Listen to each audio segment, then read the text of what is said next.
Malaysia. Welcome to WLT Studio, WLT Yin. And today is our first episode that is brought to you specially by STEM Academy Malaysia.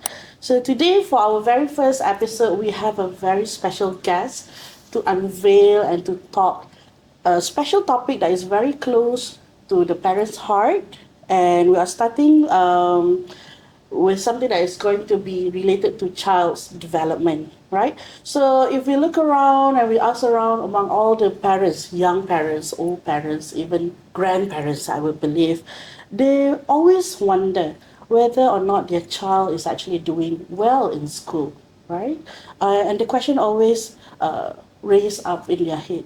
The grades looks fine, the kids looks well, but are they doing well? So today with us, we have Miss Au Wei Yin, a psychologist. Thank you so much, Miss Au, for coming in today.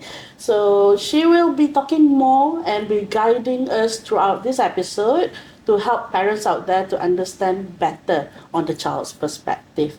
Right, so before we dive in, maybe you can help parents and our listeners out there to understand a little bit about what you do and how does your role play in the industry. Okay, so hi everyone. So my name is Wei Yin. So I am actually a clinical psychologist that work in a private center located in Kampong called My Site. So actually a lot of work that I work actually involve like supporting children, adolescents who struggle with like learning, emotions, behavior, self-confidence, and things like that. Besides, along with children and adolescents, I also work along with parents and school as well. So what important is that I don't actually look on the child in isolations. I actually look into their issues in a more whole system, where the brain developments, where their emotional status, their family dynamic, the school environment, and all the expectations that are being placed for them as well. So if I would say my role, my job is more towards like a translator, where I help the adult to understand what a child behavior and what they are really actually communicating. In a simpler way, you would be the middle person between understanding a child and a parent. Yes. Right, perfect. That sounds lovely what you do actually.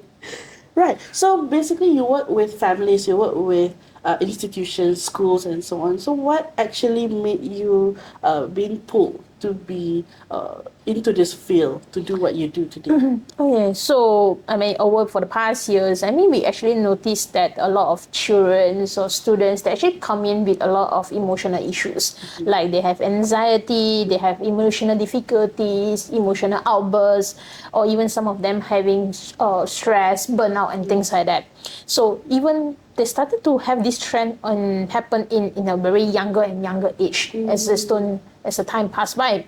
So a lot like what you said and me in the earlier stage, like when parents actually started to questioning about why, like why is my child actually struggling? Like even when we give everything for them. So the answer is actually often about like children nowadays actually growing up in a very, very different world as compared to what we happened in the past. Very digitalized. Yeah, so they are more like but yet a lot of parents or even grandparents or even younger parents, they are still living in the old expectation where they actually brought up with. So the struggle is the different worlds and how the different expectations, how do we compromise and how do we merge to help the children grow better nowadays. So it goes both ways. The parent must understand the way they're living is different, so we compromise on that. Yes. All right. So that's not an easy task to do, I believe. I would Easily say, said, not easily done.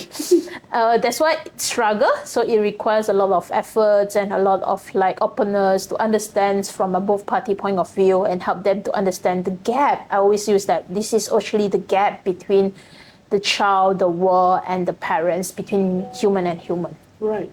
Now, interesting about the keyword gap there. So this gap is actually leading up to misunderstanding, I believe. Yep. Right? So what is actually the main or the most typical misunderstanding that the parent have about child development? I mean, I always came in a lot, receive a lot of like parents actually questioning about one things like, I mean, if they have behaved well in their grades and things that they should be automatically behaving well in their emotional state as well. But seems like not can it. Yes. So they actually questioning why. I mean, especially a lot of parents actually questioning me. I didn't give them any stress, but why are they like that? Yeah. So they started to having this questioning behind their head and asking like a lot of why questions. So but yet they forgot that the developments of a child is not just about the good performance, the grades about that they have. So it's about the internal skills like emotional regulations, resilience, and things like that. Right. So when we talk about this, I mean, as a clean site, might me put some theory in it. Right, sure. So there's, I mean, in the back old days, I mean, when we have this intelligence theory. So intellectual intelligence or intelligent quotients, which we call in the short term IQ. So when we talk about IQ, so a lot of people think that IQ is people who are smart. Yes. But how do you define a smart people? Right. Back then, it will be if a straight A student, smart. Yep. But we now also realize that I would say probably the well-known artists like Beethoven. Right. Are they good in academics? I They were don't not, know. They were not measured in that way. Yeah, correct. But we will actually judge them, are they smart? No, but we still say them smart. Yeah. But smart in a very different way. So actually in the back in old days, they already started to have these definitions of like intelligence in multiple ways. So they know, yes, of course, I mean, not to deny that the cognitive parts, the grades is part of it, but there are also a lot of other parts in measuring the intelligence. There can be multiple ways, including musical, spatial, visual kinetics, the body parts, and things like that. So they is actually seeing then are very, very different from others. So it's how that how we see those things and things like that. So they forgot and misbehave about these things. So they actually see kids is still kids, but nowadays kids is no longer kids. Kids is just like an adult but living in a small body. Right. An adult living in a small body. So they have their own right, they have their own opinion. Now that's a very fresh take on looking at a child now. Right. You mentioned there were a few categories of IQ and intelligence, a person on being smart. So before we lead into the next question, this is something that I'm quite curious about. These kind of categories, would they be on top of each other? Would one category be more important than the other, or they're equally important? As a clean site, I believe it's equally important. Equally important. Because it's, I believe that humans or child, everyone individual in the world have their own strengths and weaknesses. True, that's very true. So they have their strengths, they are more good at in. There are also things that they are more weak at. So if we only measure things or measure their intelligence on a one category itself, then probably it might miss out some of the parts in the world. So of course we want an all-rounded person. Right. But it's hard to find. Yet the parents might not be even the all-rounded one. True, that's true. So I would say there was no one important than others, but I would believe in more towards depends on the context. Right. For example, in school, then probably grades are more important than others. But what about at outside, in the workforce and things like that? Then probably grades is not the most important measure about that. Right. So it depends on what you're doing and what you're delivering. So the prioritization differs in that manner. Sure. Interesting. Right. Okay. So my next question is that now we already understood what parents usually misunderstood about their child. Now, I would like to also know a little bit about the children's perspective. What made them struggle in giving focus and attention because we believe that these are one of the common things that has been raised up in the social media that nowadays the younger generation they have a shorter attention span than what we assumed that we had before. So you might understand them better to represent this question for them. So please. Focus or attention is actually not a skill, I would say. It's more a state of nervous system.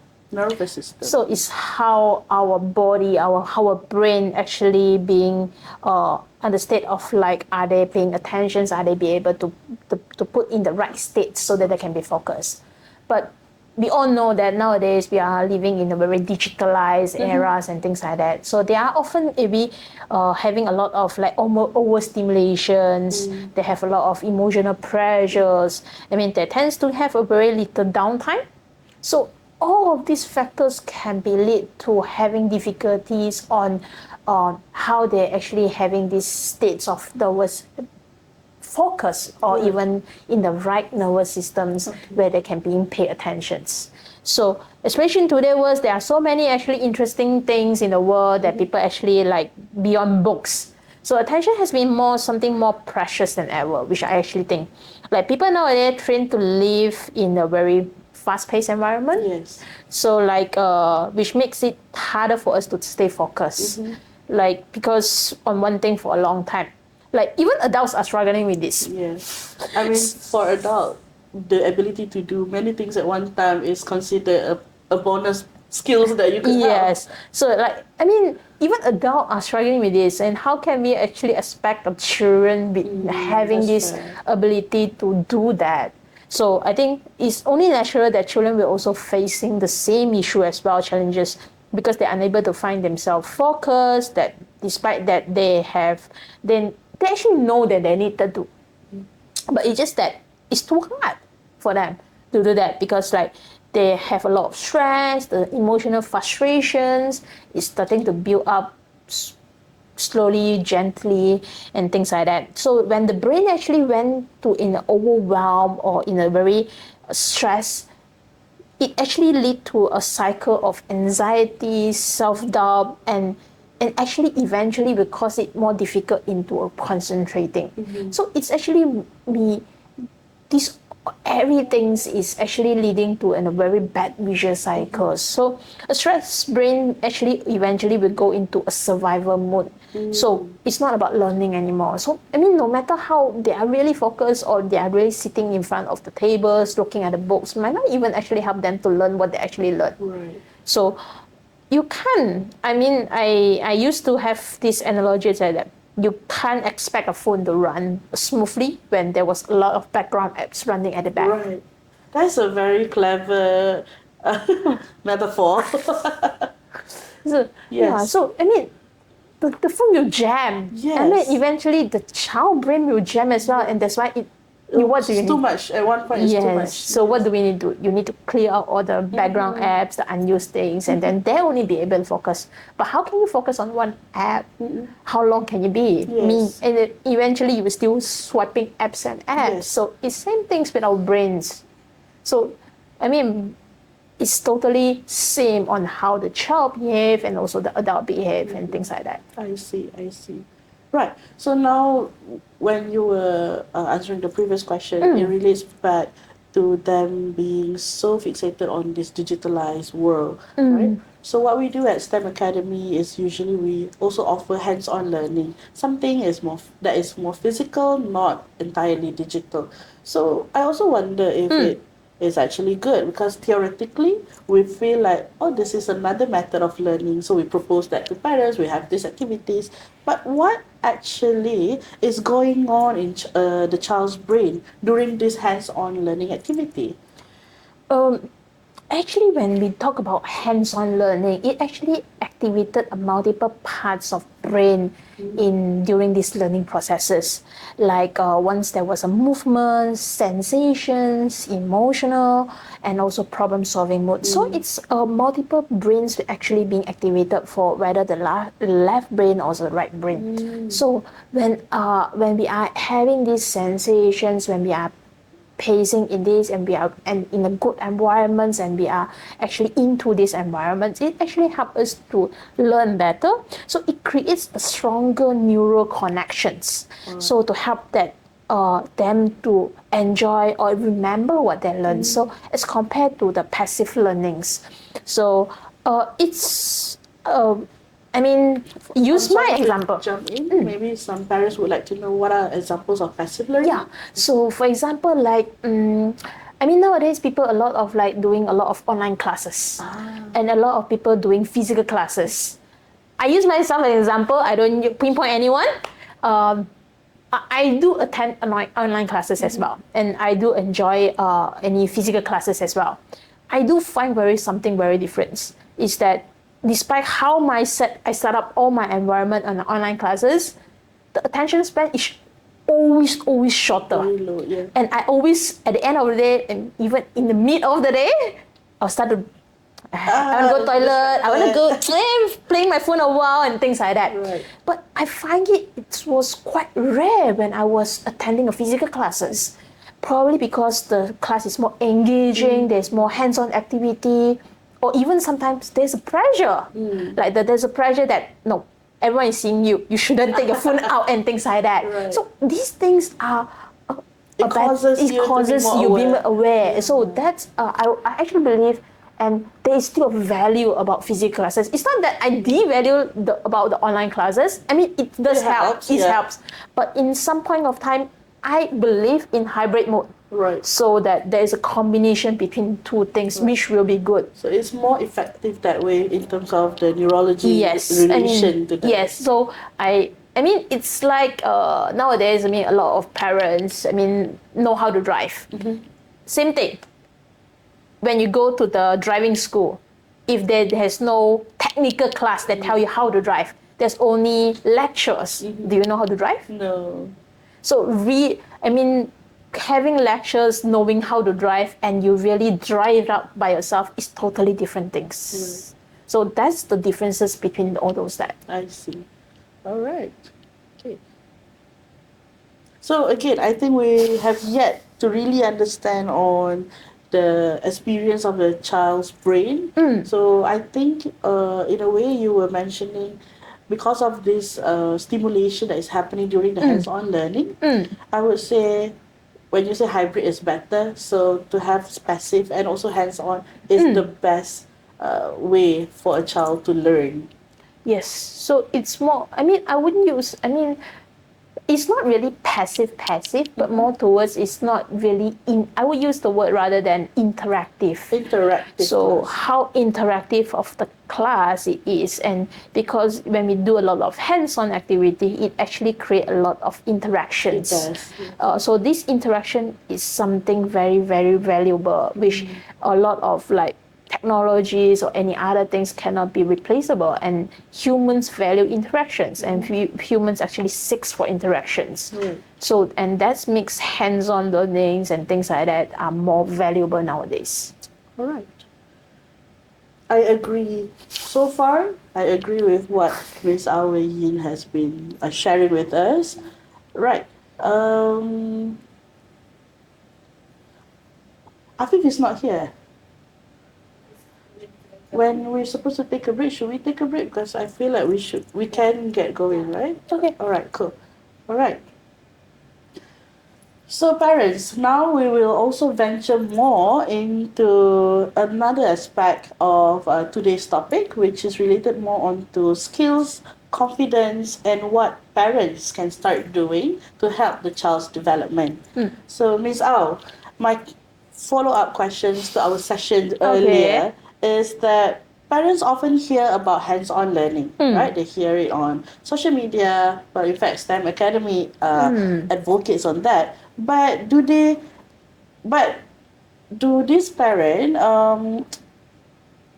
fully embraces on the importance of having hands-on learning? So how can these kind of activities convince this parent that it actually does contributes to a child's positive development? When we talk about like how does this like these skills are more important before the teenage year, I would say that before adolescence, where the child actually should develop a certain type of skills. Alright. I mean, I wouldn't say master it, but it should be having some sort of like understanding about some skills. And those skills including like emotional regulations, problem solving, social understandings, the confidence in trying out, having this try and error, and their resiliencies after that, having this failure and things like that. So those are the important measures that the child should be able to develop. And if when we talk about hands-on learning, it actually given more the child more opportunity, I would say, to develop all those skills, because so that they have the abilities to like try and errors, that they have the ability to understand what a failure means. I mean, what is a mistake means, and how do them having this creativity in solving problems and things like that. So it's like how they're able to have all those things, and which I actually see it more on the hands-on learning as compared to others. In a way, for them to find it natural to see a failure as a method to actually grow, Yes. to see it naturally, to see it positively. I mean, not really a positive thing. Failure still a failure. A mistake still a mistake. But then to see there's still hope for them to upskill and upgrade themselves rather than just giving up, right? Yeah, or they will see it more towards. I mean, I always like this word called learn from the mistake, learn from the past yes. experience. And I believe that hands-on experience provided more this part rather than the actual learning and things like that, because you can't see mistake and can't see failure. I mean, if on the typical learning lecture modes, but hands-on learning, it provides the more and this opportunity for them to see that. Right. So usually when in school now it's very popular STEM classes, STEM activity. So coming from STEM Academy ourselves, we always advocate STEM experience in class is learning by playing. Oh, right? okay. So what role does play have in a serious learning, in a serious academic topic, for example? Does it really relate, or it kind of negates in a certain way? I actually, because they are children. I mean, we are still human. Human, if you ask them to choose playing and learning, or playing and sitting down reading a book, which one would they prefer? I think most of us we still choose playing, but sometimes we still choose learning and things like that. But what if you're overwhelmed? Overwhelmed, yeah. What if you are not in the right state of mood? Would you still choose reading a book over playing? It will be too much. It will be too much over us. So, I mean, we have a more positive impact. We have more positive images about experience about playing. But yet, we don't use, I mean, play is not really play. If this play there is a meaning behind it. So, play can be something meaningful, something fruitful, something experience-wise to help the children to learn about something if you play rightfully. So through play, the child can be able to learn a lot of things like how to make decisions and how to control their emotions and how to recognize about themselves, and even that how the creativity in playing things. And those are very important things that can be learned and that can be experienced through play. Playing. So when play disappears, learning becomes a bit mechanical, I would say. So that's why play. We don't see playing like just playing and things like that. I mean, that playing can be something meaningful. Nowadays, I think some of the parents actually now, especially younger parents, they actually know about this thing called messy play. Play for the child. Yes. And why the concept of messy play is now more and more popular. I think messy play is that we provide a certain guidance and certain of safety net and allow the child to explore by their own. And I think STEM Academy hands-on learning is also doing the same thing for the child, because they are actually providing some type of guidance and type of like a safety net so that it won't hurt yourself and others, but at the same time, try to explore in any way to creatively to do anything that you want. Right. And this is something why we can do it for the toddler, but not Why not the young adults? that actually would enjoy playing as much? Yes. Right. Refreshing input. Right. Now, as I mentioned just now, not only our focus today is to understand about a child's development, a child's perspective, but what we can do. So at least from today's episode, we can start listing out, oh, this is correct, this is wrong, and this is how I improve. So that leads me to the question, how can actually parents nurture the curiosity and confidence starting at home? Okay. I would say instead of like, parent can actually ask more about child opinions instead of correcting immediately.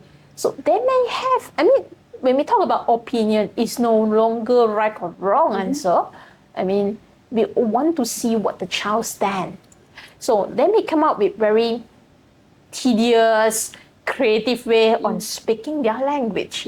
But it's not about wrong or right, but yet we know that what do you think about in this sense? And then at that point of time, after they speak out their things, then probably it's also parents' point of view to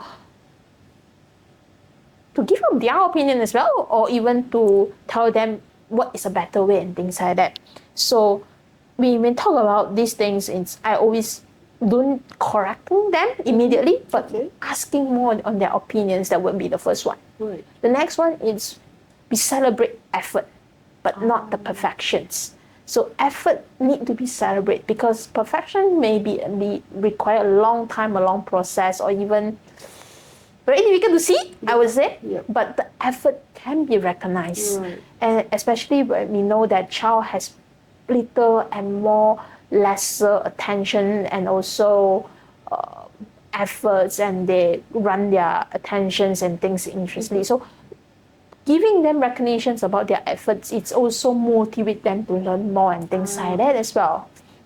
And so lastly, allow boredoms. So it means the things can be bored. I mean, it's natural. All right. But after the bored, if they're still asking to do the same thing, they will find a creative way to do something else within that setting. And it actually sparks creativity here. So, I mean, don't like, so it's only like, they only can be stand for 50 minutes. They only be able to stand for 20 minutes. So after within that, I should change another activity. No, probably we just still stay on that and see how they react. Then probably they change their stature, their postures, how they actually learning about things or how they talk about things. I mean, I would say it will help them in their curiosity and also their confidence. So like, my example is like, instead of solving a puzzle for them, let's sit beside them and say like, let's do it together. I think it would be better for them to develop this curiosity and also confidence in them as well. And let's say during the puzzle activity, they get bored, don't immediately throw it away. Still dwell in that moment, see how they leads and changes the moment. Yes. Interesting. So not much pressure to the parents to start doing something at home. Starts from allowing them to give opinion. So that's the key, parents. Right. So actually, let's say today, any suggestion coming from Ms. Au, what can the parents start plan or things to do? Some simple things that they can start curate husband and wife to plan to do with the kids. For example, this weekend, it's 2 days, one. So some parents might feel a bit pressured. Should I get plan a getaway with the kids? Should I plan like a day out? So maybe some suggestions from you will really help to set their mind. I mean, speak for the parents, not only the child. Parents also tired. Oh, true. That's true. Especially after a long 5-day working days. And some parents may eventually want to just slay at home doing nothing. On the bed. Yeah. Don't disturb me. Yeah, but they still child behind that. They're always like, I need to do something for them. So I think the pressure is not only like the child wanted to go somewhere else, but also the parents that they wanted to do more for the child. So the activity may not be super big or should be something very planned, organized, or should be something big or get out from the house and things like that. It can be something more on a deep chit chat and things like that. So it can just ask from daily, like, how do you feel today, and what's your day today? And I mean, as a parent, you can say that what happened and what I see. I mean, child are usually talkative. They do. They are. They are talkative, they're opinionated. But why the child, as the time goes by, they stop expressing their thought because they have nowhere to express. And they're not allowed to express because we don't think that's important. So why don't you spend the time still laying at home, doing nothing, but yet talk with the child? So start a conversation. Conversations. I mean, this conversation can be help you as a parent to understand about how the child wanted, how the child behaved, what the child is actually experiencing and things like that. So, and this is something very important as well. And the next things that I will actually think about is the unstructured time. I mean, I believe that a lot of parents nowadays like structured thing. Right. Like wake up at breakfast at and go to class at sleep at things like that. So probably we do something unstructured. There's no agenda, there's no teaching, just space. So what do you want to do? Right. I mean, China has a very wonderful idea that what they want to do. I mean, not doing everything, but what you need to do is just that let them struggle in a more safety way. So like parents can become the safety net for a child, then they can explore and they can explore whatever they want, and they're not worried about the falling, so that they can fall without sacrificing the exploration part. Right. So, I mean, they can do anything. I mean, like house, they can use the materials at home and things like that. Perhaps cleaning up the house, some house chores could also be a Yep, medium. I mean, for Chinese New Year is coming soon. I mean, I'm not sure when it is, but depends on the festival. Sometimes can invite the child in decorations of the house. True. Or if the house is Give too them big, some responsibility. yeah, if the house is too big, what about decoration the living room instead? Or different decoration about the cupboard instead. So what was your idea and how can we do that? Is there any art and craft and things like that? I mean, that would be a better way on like that can be done and things like that as And well. that will also relate to our previous discussion where the parents celebrate the effort. Yes. So that's very engaging in that Yes. way. And it starts at home, starts with a conversation, which is also free. Right. So now, parents, when they attempt to do something, you know, being fixated on when am I doing good? Am I okay? Is my child responding to what I'm doing? So how can a parent really tell if this effort that they're doing is actually impactful to the child? The child will tell you. The child will tell you. The simple answer is the child will tell you. So like the child, because they have lack of abilities to manage the emotions, the things and like that. So they speak through their expressions. So you will actually see that. So whether they sleep well, they eat well, or and how they express about their anger, their emotions, happiness, and things like that. So whether do you do good or not, the expressions, the behavior will actually represent them, and by telling you, do you going on the right pathway or do you go on a wrong pathway? So, and even the wrong pathway is not a mistake. At least we know that this is not suitable for this child, and yet we can still always has a time to make some changes or amendment while you can. Right. So we have talked about this perspective for quite some time, but I also wonder if this similar method works for all age of group for the children, or this is quite fixated up until 13 years old, until they move into young adolescence.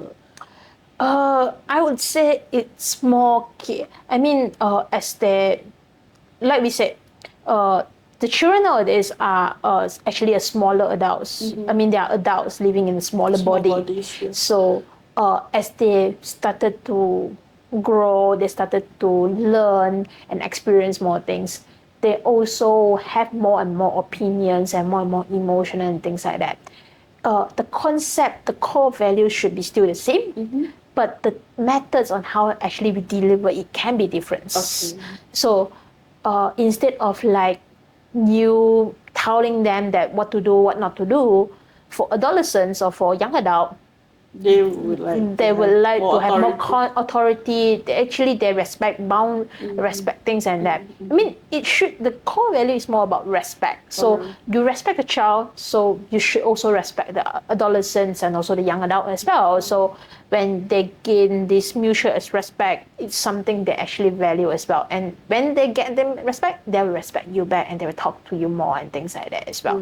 So it should be laying across the human, I would say, but it's just that how we actually deal it. You don't talk about childish topic anymore for the for the older adult, for the young adult and things like that, but more in that topic. You can start to explore more, and things like that.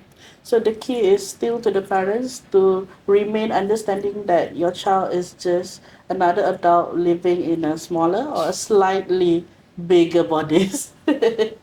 All right, thank you so much. I've been loving the conversation so far, but we have reaching towards the end of our session. So my last question to you is that if for the parents out there who are very keen to learn and to grow together with their child, but feeling a little bit overwhelmed, what advice would you give to them right now so that they feel a bit more secure? I think I always say those things to the kids, I mean, or even to the parents, that a lot of things in this world has a guidebook. There's a manual book that you are being told that how to do become better and how to make it work and things like that. But sadly to say that being a parent, there is no guidebook. There was no manual guide that tell you how to become a good parent. So, and if at home you have more than one kids, and you will have different styles of like how to communicate and meet with the child and things like that. So eventually you become more and more tougher. So for parents, don't be stressful enough or don't be having very high expectations that you must be a good parent or you must be a perfect parent. For the kids, I mean, they might not be a 100% mom or 100% dad. What they want is that they have a space, they actually learn together about things like that. Sometimes, interestingly, child can teach you something that you don't think they know. So don't stress yourself that you need to know everything before you teach them or guide them. I mean, you can actually learn with them. So environment like home and everything, it's not like a battlefield. So it's not like we compete each other and who wins and who loses. It's something that we can work along together. Yes, and that's a very important message that I actually wanted to tell a lot. I mean, I usually tell a lot of parents. I mean, don't rush for everything. I mean, eventually it will go in that way. It's still a process. Yes. Right. So, finally, thank you so much, Ms. Au Wei Yin, for helping our parents out there to understand the children better so that they have more confidence and, yes, to feel better about themselves as well, which is also important. Right. So, thank you so much for your time. Thank you so much. Very insightful sharing. A very interesting topic that we have uncovered and discussed today. So, Malaysia, see you again on our next episode. Bye-bye. Bye.